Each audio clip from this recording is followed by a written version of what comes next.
Graça e paz. Me chamo Murilo, sou seminarista atuante na Igreja Presbiteriana de Vila Nova. E essa é a primeira devocional da nossa série especial Perguntas Restauradoras. Sempre às 6 horas da manhã, durante essa semana em que nos preparamos para memorar e celebrar a ressurreição de Jesus Cristo. Hoje, meditaremos no encontro de Cristo com Maria Madalena, registrado pelo Evangelho de João, no capítulo 20, entre os versículos 11 e 18. Diz assim a palavra do nosso Deus. Maria, entretanto, permanecia junto à entrada do túmulo, chorando. Enquanto chorava, abaixou-se e olhou para dentro do túmulo e viu 2 anjos vestidos de branco, sentados onde o corpo de Jesus fora posto, um à cabeceira e outro aos pés. Então lhes perguntaram: Mulher, por que choras? Ela lhes respondeu: Porque levaram o meu Senhor e não sei onde o puseram. Tendo dito isto, voltou-se para trás e viu Jesus em pé, mas não reconheceu que era Jesus. Perguntou-lhe Jesus: Mulher, por que choras? A quem procuras? Ela, supondo ser ele o jardineiro, respondeu: Senhor, se tu o tiraste, dize-me onde o puseste, e eu o levarei. Disse-lhe Jesus: Maria. Ela, voltando-se, lhe disse em hebraico: Rabone, que quer dizer mestre. Recomendou-lhe Jesus: Não me detenhas, porque ainda não subi para meu Pai. Vai ter com meus irmãos e diz-lhes: Subo para meu Pai e vosso Pai, para meu Deus e vosso Deus. Então saiu Maria Madalena, anunciando aos discípulos: Vi o Senhor, e contava que ele lhe dissera estas coisas. Os fatos que antecedem o relato dessa passagem são muito conhecidos. Desde criança, ouvimos a história das mulheres, e entre elas estava Maria Madalena, que vão ao local de sepultamento de Jesus a fim de embalsamar o corpo. Porém, são surpreendidas ao verem removida a grande pedra que fechava o sepulcro. E os anjos que anunciaram: Ele não está aqui, ressuscitou. O encontro do Cristo ressurreto com Maria Madalena é registrado também em Marcos, no capítulo 16, do verso 9 ao 11. Entretanto, lá a narrativa é muito mais curta.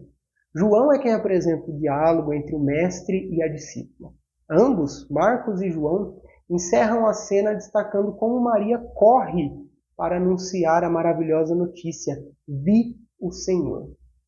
Mas antes deste encontro restaurador, os evangelhos apresentam os sentimentos que permeavam os corações dos discípulos. Mateus afirma que depois do anúncio do anjo, as mulheres, retirando-se apressadamente do sepulcro, tomadas de medo e grande alegria, correram a anunciá-lo aos discípulos. Capítulo 28, verso 8 do evangelho de Mateus. Marcos afirma que, ao verem a pedra removida, ficaram surpreendidas e atemorizadas. Lá no capítulo 16, verso 5 do Evangelho de Marcos. Adiante, o verso 8 diz que, saindo elas, fugiram do sepulcro porque estavam possuídas de temor e de assombro. E de medo, nada disseram a ninguém. O relato de Lucas, no capítulo 24, diz que as mulheres ficaram perplexas ao não verem o corpo. Se encheram de temor na presença dos anjos. João, por sua vez, vai relatar como que, depois que as mulheres dizem que o corpo sumiu, Pedro e o outro discípulo, possivelmente o próprio João, correm para o túmulo para confirmar o que acabaram de ouvir. Não encontrando nada além dos panos que cobriram Jesus, voltaram para casa, sem compreender o que havia acontecido. Verso 11 destaca: Maria, entretanto, permanecia junto à entrada do túmulo, chorando. Com todos os acontecimentos e as reações dos discípulos, o choro de Maria é compreensível, uma vez que tanto ela como os demais ainda não haviam percebido o cumprimento das palavras de Cristo e de toda a Escritura. Por isso, tanto assombro, tanta perplexidade, tanto temor, e podemos concluir tanta tristeza. A complexidade de sentimentos leva até a especulações do tipo: roubaram o corpo. Era uma prática comum no primeiro século, saquear túmulos. Por isso não nos espanta essa especulação de Maria. Quando indagada pelo anjo, é essa a resposta que ela dá: Levaram o meu Senhor, eu não sei onde puseram. O luto nos faz sofrer, o luto nos faz chorar. pode nos desorientar a tal ponto que não percebemos a verdade, mesmo que bem diante de nós, assim como Maria não reconheceu o Cristo e, confundindo com o jardineiro, insistiu: se tu o tiraste, dize-me onde o puseste. Jesus faz a mesma pergunta do anjo e acrescenta uma outra. Perguntou-lhe Jesus: mulher, por que choras? A quem procuras?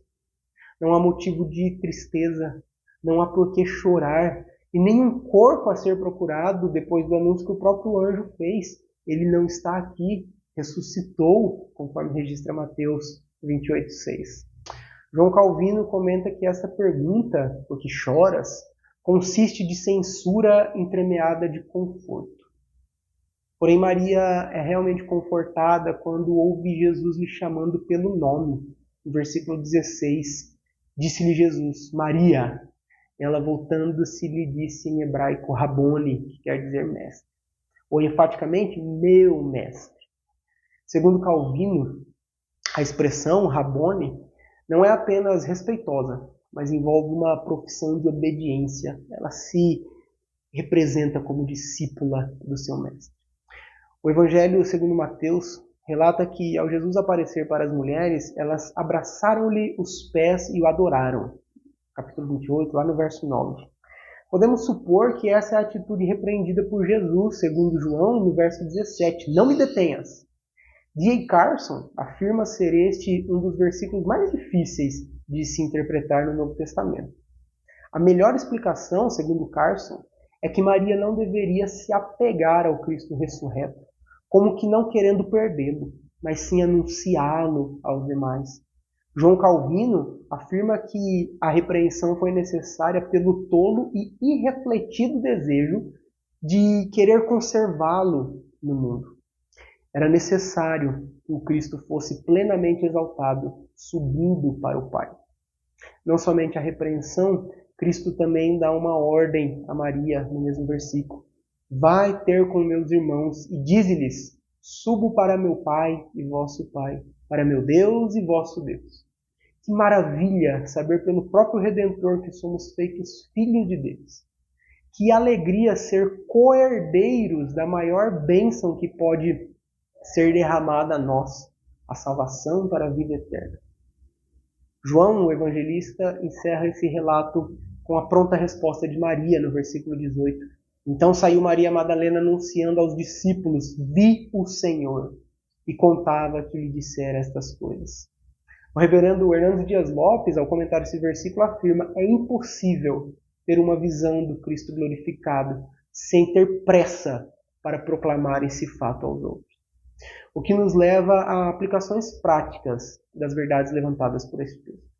Não deixe de testemunhar o Cristo ressurreto, o Cristo que te salvou, ao pensar que suas palavras não têm tanta relevância como um pregador de renome. A primeira testemunha do Cristo ressurreto foi uma mulher, num contexto em que se desconsiderava o testemunho de mulheres. Por fim, reflita também na pergunta que Cristo faz a Maria: por que choras? Por que choramos hoje? Certamente momentos de tristeza nos acometerão. Entretanto, não devemos perder de vista aquele que pode enxugar as lágrimas da mais dolorida tristeza.